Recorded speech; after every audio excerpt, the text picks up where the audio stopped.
काही झालं असेल मी आठवतो.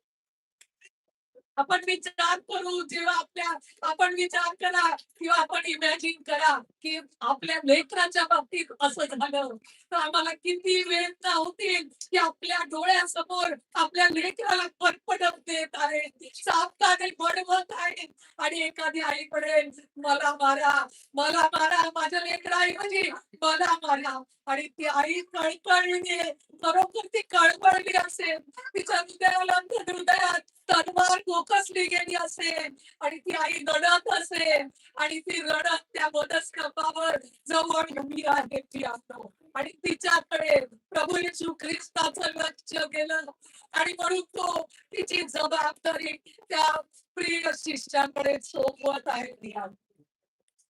आज त्या आईला सगळा भूतकाळ आठवत असेल की मी या लेकराला कसं सांभाळलं, मी या लेकराला